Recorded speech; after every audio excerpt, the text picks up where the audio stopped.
Hello everybody and welcome back to this tutorial, and right now we're going to cover some of the basic Linux commands that you will need in order to continue watching this course.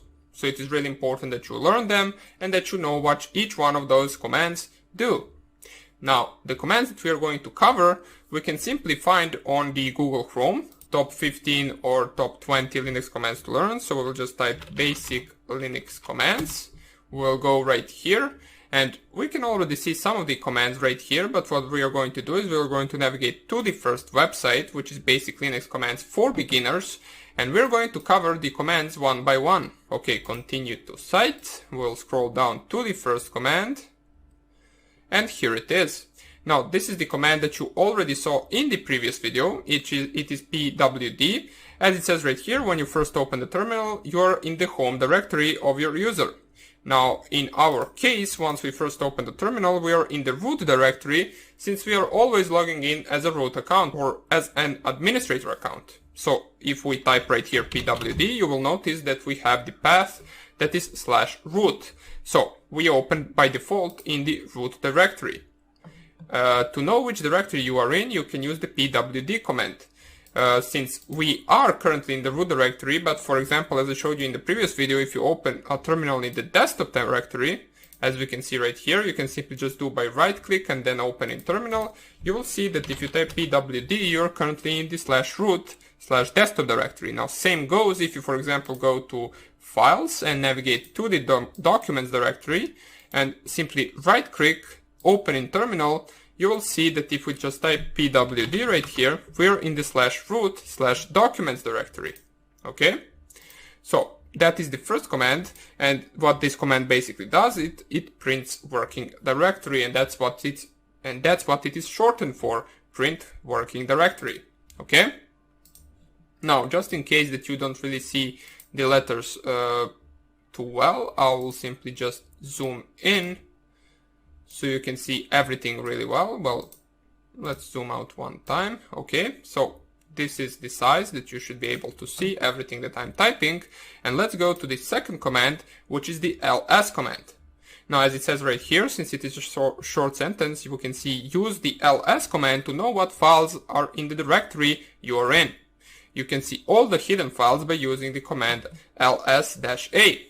Now, the ls basically stands for listing all the files in the specific directory. Since we know that by default this root terminal is in the /root directory, we can see all of the files in the /root directory simply just typing ls. Press enter and you will see that all of the files in the root directory are desktop, documents, music, downloads, pictures, and so on and so on. Now, we can see that some of the files right here are blue and some of the files are white. The white files are basically programs or txt files, as we can see right here, or basically any types of files, while as the desktop, downloads, and pictures are all directories. So everything marked right here with blue color is basically a directory. It is a folder, it is not a file. Now, in your case, it might be different colors, especially if you played around with the colors in the previous video, in the actual edit part of the terminal, in the preferences. It might be a different color, but you will simply just find desktop and you will know that it is a directory as well as documents, downloads, and so on and so on. And everything that is same color as those two directories will also be a directory. Okay? So ls once again stands for listing all the files, and we also have ls-la, or pardon me, for now on we will simply just type a, and it will list all of the files as well as it will list the hidden files too. Now, all of the hidden files are the files that are starting with a dot, as we can see right here, .local, .mozilla, .ms4, .subversion, .profile, and so on and so on. You can see that all of those files that actually start with a dot are nowhere to be found in the first ls command. So, if you want to run to only list all the visible files, you simply just type ls, and if you only want to run to see all of the files, including hidden files, you simply just type ls-a. Okay? So simple as that.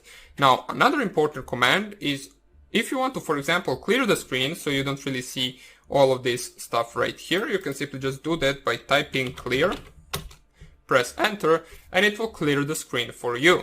Okay?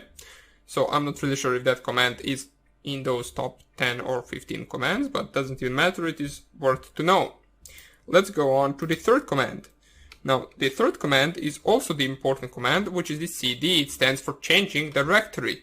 So we use the cd command in order to actually change the directory from one folder to another. For example, let's see right here. We know that by default in this terminal we are in the root directory, and once again we can check with pwd. We can check what are the available directories by simply typing ls, and we know that all of the blue stuff will be a directory. And let's say we want to go to the downloads directory. We can do that simply just by typing cd, change directory, space, and then downloads. You can either use slash at the end or without slash at the end, whatever you like. You can simply just type cd downloads, and right now if we just type pwd once again, you will see that right now we are in the /root/downloads directory. In order to list files in the downloads directory, you can simply just type ls, and you will see all of the files in the downloads directory. Once again, to clear the screen, we can clear the screen. In order to go, for example, one directory back, so we want to return from the downloads directory one step back to the root directory where we have been before, we can do that simply just by typing cd and then 2 dots. cd and then 2 dots simply returns you into one directory back. As we can see right here, we are once again back in the root directory.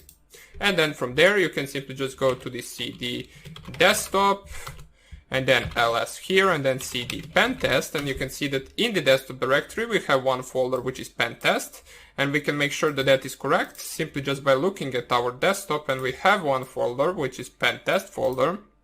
And right now we simply just went 2 directories in from the root directory, and in order to get back to the root directory we simply just type one cd, and now we're in desktop directory, and once again cd 2 dots, and once again we are in the root directory. Okay, so simple to understand. Let us simply just type clear to clear the screen. Let's go on to the next command, which is the mkdir and rmdir. Now the mkdir is basically stands for making directory, while the rmdir stands for removing directory. Those two actual commands, should I say, are used to make folders and delete folders. Okay, so right here, if we want to create, for example, a folder in the desktop directory, so let's go back to the desktop directory, we'll know that we have one folder which is pentest, here it is. If we want to create a folder, a new one, and let's call it, for example, test folder, we can simply just type mkdir and then test folder. Press enter, and you will see right away that on the desktop appears a new folder which is called test folder. In order to remove that folder, we can simply type rmdir test folder. Now, that is one way to actually delete the directory or a folder. You can simply just, let's recreate the test folder. You can also delete it with another command, which is the shorter version of rmdir command, which is the rm command. Now, the difference between rmdir command and rm command is that the rmdir basically only deletes directories, while the rm can actually delete both files and directories. But in order to delete directories with just rm command, you need to add -r to delete the directory. If you remove -r, it will not be able to delete the directory, but it will be able to delete any type of file that is not a folder. Okay? So once again, type ls. We can see that we do have a directory right here, which is test folder. Let's also create a file. Now, in order to create a file, you can use command touch, and simply let's call it just file. Touch command creates files, as we can see right here. It is simply just empty. We called it file. There is nothing in it, but it is a file and not a directory. And now let's see the 2 different ways that we can use the rm command to delete a file and also to delete a directory. So first of all, let's delete a file. We can simply do that just by typing rm file, and the file is gone right now. And if we want to delete the directory, we can simply just type rm test folder and then -r. And once again, the directory is gone. But if you wanted to actually delete it without this -r, it will not work. So that is also something that you should be aware of. Another thing that you should be aware of, which will be the last thing that we will cover in this video, and then we are going to proceed to the part 2 in the next tutorial, is the actual danger part, or the dangerous part of the rm command.